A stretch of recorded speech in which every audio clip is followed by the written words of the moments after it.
नमस्कार। लोग सरकार चुनते हैं ताकि सरकार शासन संभाले। शासन चलाने के लिए एक सिस्टम है, व्यवस्था है, और इस व्यवस्था को संभालने के लिए प्रशासन है। प्रशासन पर आम लोगों का भरोसा टिका होता है, लेकिन जब वही भरोसा दरकने लगे तब आप क्या कहेंगे? तब प्रशासन के खिलाफ आम लोगों का गुस्सा फूट पड़ता है। वो विरोध करने सड़कों पर उतर आते हैं और इसके बाद आगजनी तोड़फोड़ करने लगते हैं। कुछ ऐसा ही नज़ारा पूर्णिया में सामने आया। हालांकि लोगों के इस गुस्से पर बाद में प्रशासन ने काबू भी पा लिया। क्या था पूरा मामला, हम आपको ये बताएंगे। पूर्णिया से होते हुए हम कटिहार भी चलेंगे, जहां पंजाब का प्यार बिहार तक पहुंचता है और उसके बाद फिर सलाखों के पीछे पहुंच जाता है इन सबका हीरो। और इसके साथ हम बात जूम की और खबरों की भी करेंगे। तो चलिए शुरू करते हैं पूर्वी क्राइम स्पेशल।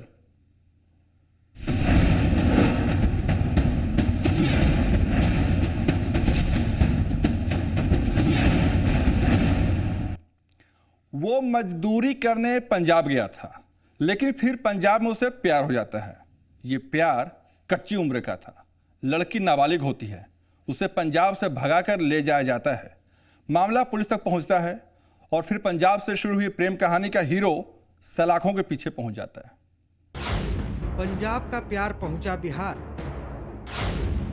और फिर पहुंचा जेल की सलाखों के पीछे।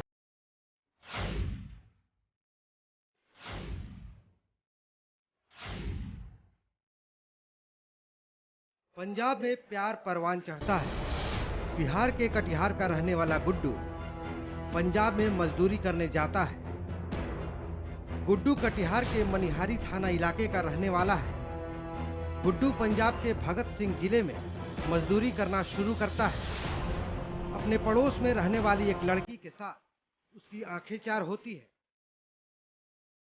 दोनों में प्रेम हो जाता है, लेकिन लड़की नाबालिग थी।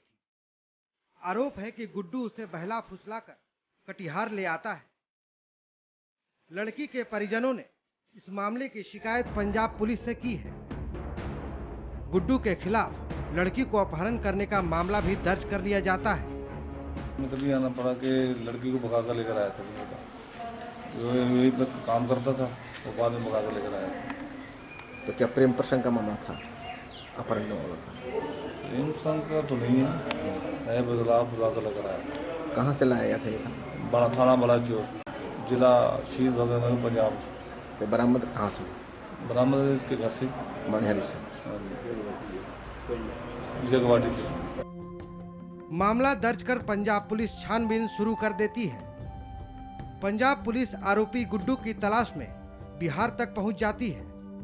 दोनों प्रेमी जोड़े जून से ही लापता थे। इसके बाद मनिहारी पुलिस की मदद से पंजाब पुलिस आरोपी गुड्डू को गिरफ्तार कर लेती है। पंजाब स्टेट में बलाचौर कस्बा पड़ता है और जिला नवांशहर। वहाँ हमारे यहाँ ये बिहार का एक लड़का उधर रहता था। हमारी लड़की को, नाबालिग लड़की है 14.5 साल की, उसे अगवा करके लेके आया पिछले 25/6/2015 को। तो फिर FIR दर्ज हुई है इसके खिलाफ हमारे यहाँ थाना बलाचौर में। तो अभी कहाँ से बरामद है? अभी यही मनिहारी के थाने से, मनिहारी थाने में लगता है कोई जगवाटी गाँव, वहाँ से बरामद हुई लड़का लड़की दोनों। शहर जलने लगता है, सड़कों पर टायर जलाए जा रहे थे।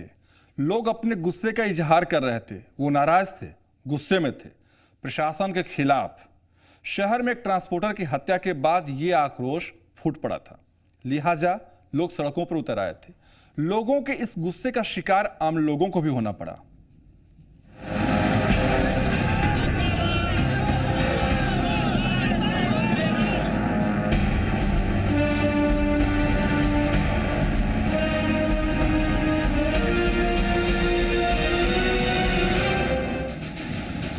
और जल उठा पूर्णिया।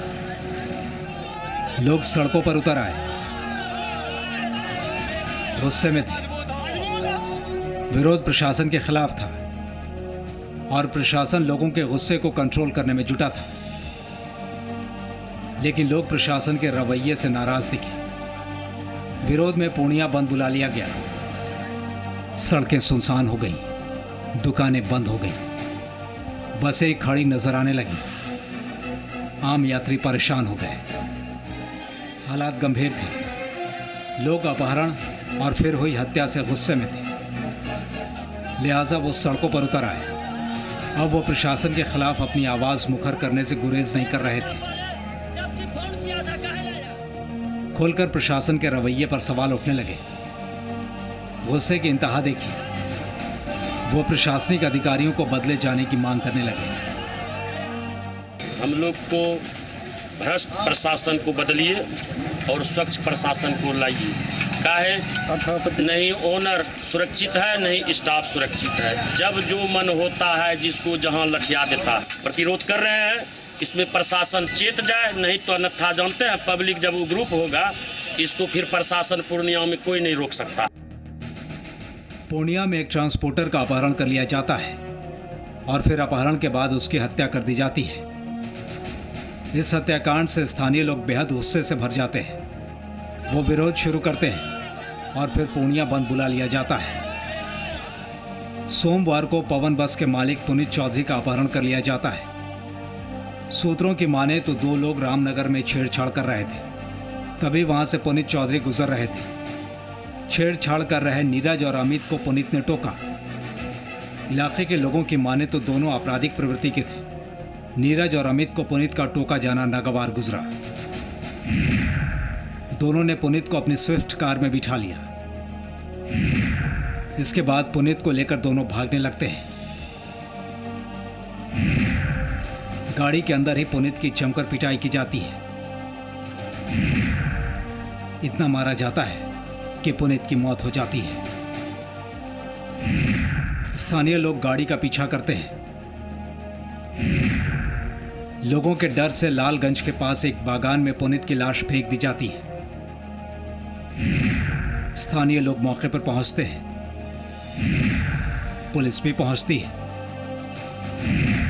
आरोपी दोनों लोगों को पुलिस गिरफ्तार कर लेती है। स्थानीय लोगों का आरोप है कि पुलिस को जानकारी देने के बाद भी वो वक्त पर नहीं पहुंची। अगर पुलिस वक्त पर पहुंच जाती तो पुनीत की मौत नहीं होती। पुनीत नाम का लड़का और गैरेज से आ रहा था। रास्ते में 4 लड़का घेर के उसको मारा पीटा और गाड़ी में लाद के कहीं लेके चला गया। वहाँ मारा पीटा, यहाँ से उठा के ले गया।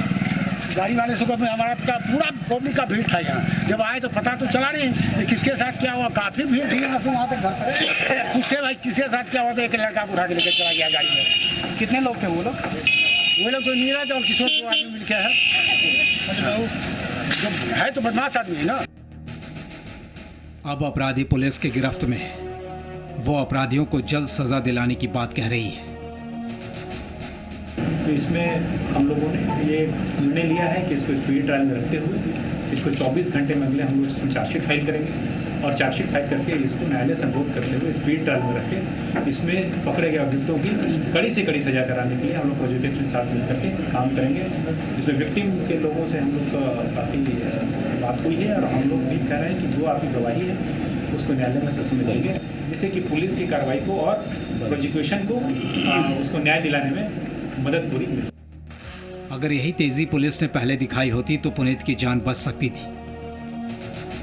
हालांकि पुलिस इस पूरे मामले में छेड़छाड़ की बात से इनकार कर रही है। पुलिस इसे कुछ और ही मामला करार दे रही है। एक छोटी सी बात के लिए गुटखा खाने के लिए, साइड लगाने के लिए और इस तरह की चीज़ के लिए झगड़े की शुरुआत हुई और उसी में मारपीट की घटना घटी और मारपीट में एक व्यक्ति जो पुनीत है उसको काफ़ी जख्मी कर दिया गया और ही सकम टू इंजरीज और उसको डेड बॉडी को फेंक करके 2 लड़के भागे, जिसको पब्लिक की मदद से पुलिस ने फिर अरेस्ट भी किया। तो उसमें सुसंगत हम लोग धाराओं का समावेश करते हुए इसमें हम लोग कड़ी से कड़ी सजा दिलाएंगे। इसमें सारी पुलिस कार्रवाई पूर्ण है। 2 लोगों की अरेस्टिंग जो हुई थी वो हो चुकी है। जो प्रदर्श है हमारे कार वो जब्त है। जो उसमें दारू की बोतल्स और जो स्टिक्स मिले हैं वो जब्त कर लिया गया है। बहरहाल अब पूर्णिया के हालात काबू में है। आरोपी भी पुलिस की गिरफ्त में है, लेकिन आम लोगों के मन में प्रशासन के खिलाफ बढ़ती नाराजगी को भी समझना होगा, उठ रहे गुस्से को भी समझना होगा और इसके लिए ज़रूरी है कि कानून व्यवस्था काबू में की जाए ताकि पुनीत जैसे लोगों की मौत ना हो। मनोज कुमार, जी मीडिया, पूर्णिया।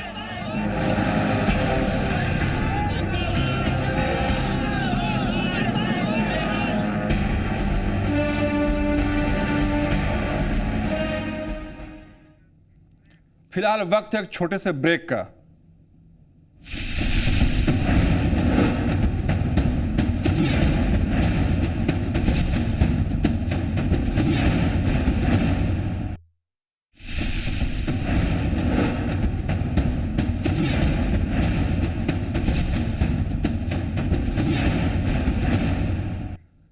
ब्रेक के बाद आपका स्वागत है।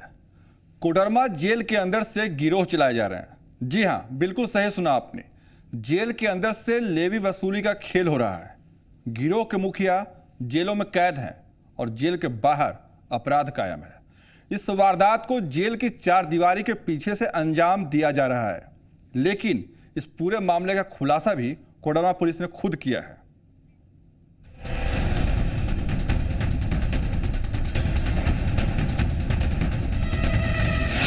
जेल के अंदर से मांगी जा रही लेवी, नक्सलियों के नाम पर लेवी की उगाही,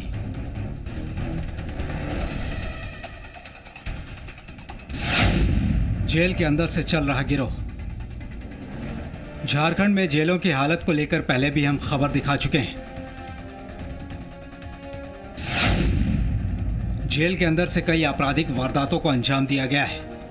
रांची के केंद्रीय जेल के अंदर से मोबाइल फोन और कई आपत्तिजनक सामान बरामद हो चुका है।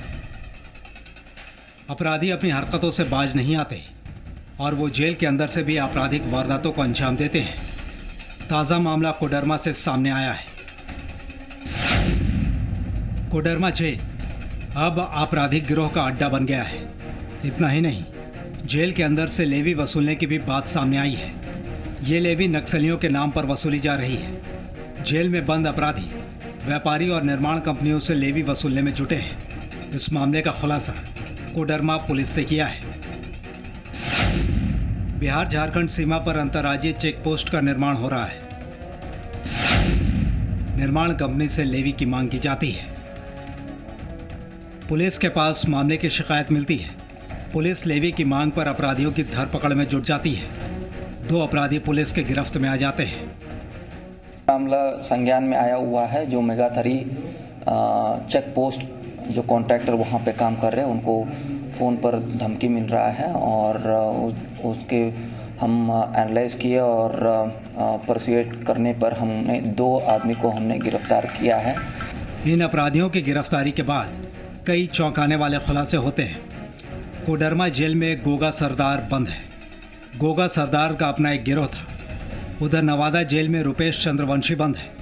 आरोपों के मुताबिक दोनों मिलकर जेल के अंदर से ही अपने गिरोह को चला रहे हैं। इस गिरोह के लोग जेल के अंदर से ही लेवी वसूलने का धंधा कर रहे हैं। नक्सलियों के नाम पर लेवी मांगी जाती है और फिर गिरोह के लोग उसकी वसूली कर लेते हैं। पुलिस ने गिरफ्तार अपराधियों के पास से 2 मोबाइल फ़ोन और सिम कार्ड बरामद किया है। उनके पास जो है मोबाइल और सिम कार्ड भी हमने बरामद किया है। और काफ़ी दिनों से यानी कि इससे पहले भी एक और गिरोह जो इनसे रंगदारी मांगने का प्रयास किया था और माओवादी का जो है पर्चा भी छोड़ा था। संचालित होता है सर ये गिरोह? ये जैसा कि ये अभी जो 2 आदमी को हमने गिरफ्तार कर लिया है, उन्होंने बताया है कि एक नवादा जेल से रुपेश चंद्रवंशी और एक कोडरमा जेल से जो गोगा सरदार जो है उनको निशानदेही पर और उनके कहने पर ये लोग रंगदारी मांगने के और प्रोजेक्ट को साइट पे जाके ये जो धमकाने के लिए प्रयास ये लोग किए हैं। फिलहाल आरोपियों की गिरफ्तारी हो चुकी है, लेकिन मुख्य सरगना जेल के अंदर ही है और जेल के अंदर से ही वो अपराध को अंजाम देने में जुटा है। अब ज़रूरत है जेल के अंदर सुरक्षा इंतजामों को दुरुस्त किए जाने की, ताकि कोई अपराध सलाखों के पीछे से न हो सके। गजेंद्र, जी मीडिया, कोडरमा। उधर कोडरमा पुलिस ने 2 लोगों को गिरफ्तार किया तो इधर खूंटी पुलिस ने 3 नक्सलियों को गिरफ्तार किया। इनकी गिरफ्तारी से कई मामलों का खुलासा भी हुआ। कुछ महीनों पहले एक हत्याकांड में भी पुलिस को इन लोगों की तलाश थी। खूंटी जिले में पुलिस ने 3 सक्रिय माओवादियों को गिरफ्तार किया है। इन तीनों की गिरफ्तारी को पुलिस एक बड़ी कामयाबी मान रही है। पुलिस ने गिरफ्तार उग्रवादियों के पास से पर्चा भी बरामद किया है। इस पर्चे में झारखंड के युवाओं को पुलिस की नौकरी नहीं करने का फरमान है। जाहिर है झारखंड के युवा नक्सलियों के निशाने पर हैं। नक्सली नहीं चाहते कि युवा पुलिस की नौकरी करें। बरामद पर्चे के संकेत से साफ है कि नक्सली युवाओं को अपने संगठन से जोड़ना चाहते हैं। खूंटी पुलिस को गुप्त सूचना मिली कि माओवादियों का एक दस्ता किसी बड़ी वारदात को अंजाम देने की फिराक में है।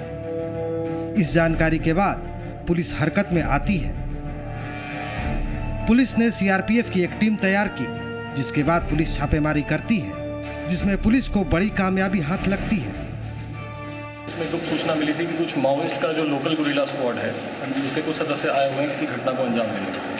तो उसी में सीआरपीएफ और जिला बल की एक संयुक्त टीम का गठन किया गया था, जिसमें अनुमंडल पुलिस पदाधिकारी खूंटी और 9133 जो मानवघाता में कंपनी है इसके असिस्टेंट कमांडेंट और साथ में जिला बल के जवान थे। ये इनका जो प्रोपेगेंडा है पुलिस बहाली के खिलाफ, उससे संबंधित कुछ इन लोगों ने चर्चा की है उन पर्चों में। पुलिस ने 3 माओवादी खुदिया मुंडा, नोगा मुंडा और तोड़े हस्सा को गिरफ्तार कर लिया।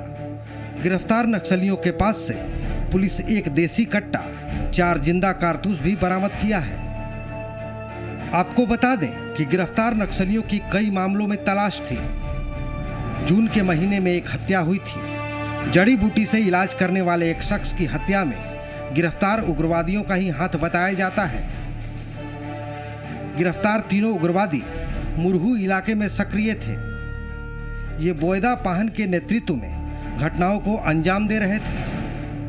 ऐसे में इनकी गिरफ्तारी पुलिस के लिए एक बड़ी सफलता मानी जा रही है। 3 माओवादियों की गिरफ्तारी हुई है, जिसमें कि खुदिया मुंडा, तीड़ू मुंडा और एक नोगा, ये पकड़े गए हैं। इनके पास से हथियार और कुछ कारतूस और माओवादियों के पर्चे बरामद हुए हैं। ये पहले भी 2 घटनाओं में शामिल रहे हैं। एक मई माह में ही एक जड़ी बूटी के व्यवसायी का अपहरण करके हत्या कर दी गई थी माओवादियों के द्वारा। उस घटना में ये लोग शामिल थे। और वर्तमान में एक पूर्व माओवादी बुद्धू मुंडा, उसकी हत्या में भी ये लोग संलिप्त थे। ये लोकल गुरिल्ला स्क्वाड है जो कि बोयदा वाहन के नेतृत्व में रहता है वहाँ पे, और इसमें एक मोरगा हस्सा है सेहतबाग विलेज का, और वही लीड करता है उस दस्ते। पुलिस इलाके में लगातार नक्सलियों के खिलाफ अपना अभियान चला रही है। पुलिस का ये अभियान आगे भी जारी रहेगा। उधर नक्सलियों की गतिविधियां भी बढ़ती जा रही हैं। ऐसे में पुलिस का ये अभियान नक्सलियों पर कितना भारी पड़ता है, ये तो आने वाला वक्त ही बताएगा। सोनू अंसारी, जी मीडिया, खूंटी। जल्द हाजिर होंगे, फिलहाल एक छोटा सा ब्रेक।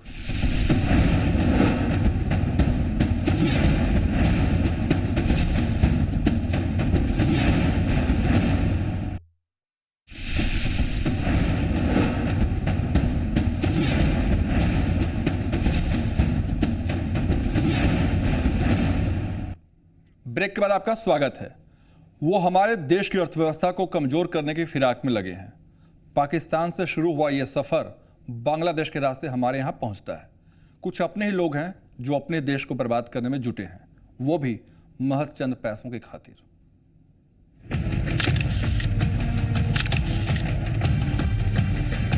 दिल्ली में वीरेंद्र भारद्वाज गिरफ्तार होता है। वीरेंद्र के पास से पुलिस 1 लाख रुपए के जाली नोट बरामद करती है। दिल्ली क्राइम ब्रांच की टीम वीरेंद्र को मुंगेर लेकर आती है। पुलिस को पता चलता है कि यहां भी जाली नोटों का धंधा फल फूल रहा है, लिहाजा वो दिल्ली से मुंगेर तक पहुंच जाती है। मुंगेर में पुलिस ने वीरेंद्र के निशानदेही पर गिरफ्तारी की। वर्दह पंचायत की मिर्जापुर में छापेमारी की जाती है। पुलिस के हाथ 2 अपराधी लगते हैं। इस छापेमारी में पुलिस 1 लाख रुपए के जाली नोट भी बरामद करती है। साथ ही पुलिस अपराधियों के पास से 2 मोबाइल भी बरामद करती है। रघुवंश प्रसाद सिंह के नेतृत्व में आशुआ ग्राम वर्दह में थाना मुफस्सिल में छापेमारी की गई। मोहम्मद नौशाद के घर से पुलिस ने 1 लाख रुपए के जाली नोट बरामद कर लिए। नौशाद ने पूछताछ में पुलिस को बताया कि वो वीरेंद्र के साथ 3 बार नोटों की तस्करी कर चुका है। एक बार 30,000 रुपये की, दूसरी बार 50,000 रुपये की और तीसरी बार 1 लाख रुपए की डील करने वो जा रहा था। एसपी के मुताबिक 1 लाख रुपए के जाली नोट के लिए 40,000 रुपये देने पड़ते हैं। देखने से सभी नोट बिल्कुल असली जैसे लगते हैं। ये भी कहा जा रहा है कि जाली नोटों का धंधा पाकिस्तान से शुरू होकर बांग्लादेश के रास्ते भारत तक पहुंचता है। भारद्वाज है जो दिल्ली में अरेस्ट हुए थे और दिल्ली के क्राइम ब्रांच के द्वारा वीरेंद्र भारद्वाज को गिरफ्तार किया गया था। उनके द्वारा बताया गया कि वे मुंगेर जिला के वर्दा के नौशाद से उनका पैसा का डीलिंग हुआ है और 3 खेप में वो पैसा पूर्व में। जाली नोटों से हमारी अर्थव्यवस्था को नुकसान पहुंचता है, लिहाजा इस पर नकेल कसने की जरूरत है ताकि अर्थव्यवस्था को हो रहे नुकसान से बचाया जा सके। इतना ही नहीं, ऐसे लोग महज चंद पैसों के लिए अपने ही देश के साथ खिलवाड़ कर रहे हैं। ब्यूरो रिपोर्ट, जी मीडिया। नकली नोटों का यह सिलसिला केवल मुंगेर तक सीमित नहीं है। झारखंड के रांची में भी 31 जुलाई को पुलिस को सफलता हाथ लगी थी। नकली नोटों के साथ एक युवक को पुलिस ने गिरफ्तार किया था। आप जो हजार के नोट देख रहे हैं, दरअसल ये नोट असली नहीं बल्कि नकली है। ये नोट जाली है। रांची के चुटिया थाने की पुलिस ने 1.5 लाख रुपए के करीब जाली नोट पकड़ा है। इन नोटों को देखकर आप जरा भी नहीं कह सकते कि ये नोट नकली है। इन नोटों को देखकर कोई भी धोखा खा जाए। पुलिस को गुप्त सूचना मिली थी कि जाली नोट का एक बड़ा खेप रांची पहुंचने वाला है। सूचना मिलने के बाद पुलिस हरकत में आ जाती है। पुलिस आरोपी युवक की तलाश लेती है। उसके पास से जाली नोट बरामद होते हैं। उसे गिरफ्तार कर लिया जाता है। गिरफ्तार युवक का नाम राजेंद्र साहब है। राजेंद्र साहब लातेहार जिले के बालूमात थाना इलाके का रहने वाला है। जो आदमी भाग गया, उसका क्या नाम है? नाम पता नहीं, पूरा बताइए। कैसे हुआ? आप कैसे पकड़ा गए? ले करके आया था, उसके बाद वहाँ होटल में रुका था रात रोड में। बोला कि भाई यहाँ आ जाओ। फिर हम गए, तब तक साहब पकड़ लिए थे। अब वो पकड़े, उसके बाद उसको पकड़ करके वो कुछ दूर ले जा रहे थे, तब तक वो दौड़। कौन लिया था? तो दोनों को पकड़ लिया। हाँ, वो पकड़ लिया। उसमें तो हमको दिया भी नहीं था। वो उसी के पास था, थैला भी उसी का है, मेरा नहीं। आप उसको जानते थे? नहीं। आप कैसे फोन किया इसका? वो हमसे कांटेक्ट हुआ था। इसका मतलब आप जानते होंगे उसको? नहीं जानते, पर्सनली नहीं थे। तो कैसे कांटेक्ट हुआ?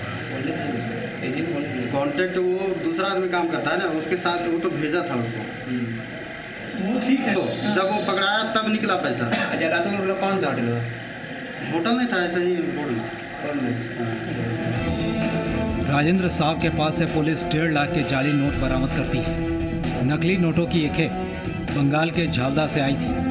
पूछताछ में राजेंद्र साहब ने किसी और तरह की जानकारी से इनकार किया, लेकिन उसकी बातों से लगता है कि उसे इस मामले की जानकारी थी।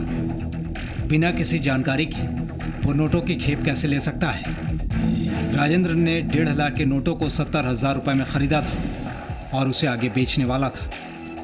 हम थाने पर तो सीनियर एसपी साहब हमको फ़ोन पे सूचना दिए इस तरह का ये नकली नोट लेकर कोई आ रहा है। तो सूचना का सत्यापन करने हम लोग गए रेलवे स्टेशन के बगल में, जगह भी बता दिए, होलिया बता दिया गया था। तो हम लोग जो व्यक्ति खड़ा है उसको जाकर उसका पूछताछ किए, तो घबराए, उसके झोले को चेक किए तो उससे निकला। सर मेरा नहीं। कितना लाख रुपया है नकली? करीब 1.5 लाख रुपया, सब हज़ार। जाली नोटों की एक खेप राजेंद्र को ट्रेन से आए एक शख्स ने दी, लेकिन इससे पहले कि राजेंद्र इन जाली नोटों को आगे बढ़ाता, वो पुलिस की गिरफ्त में आ चुका था। इसके साथ वहाँ पर कोई नहीं था, लेकिन इससे पूछताछ किए तो ये बताया कि एक था जो नोट देने आया था, उसका नाम पता इसको पता नहीं है, बाहर से आया था, मालदा जगह। कहाँ का रहने वाला है, क्या नाम? ये बालूमात का रहने वाला है, राजेंद्र प्रसाद साहु इसका, बालूमात ला रहा है। ये किसी और को देने वाला था कंसाइनमेंट?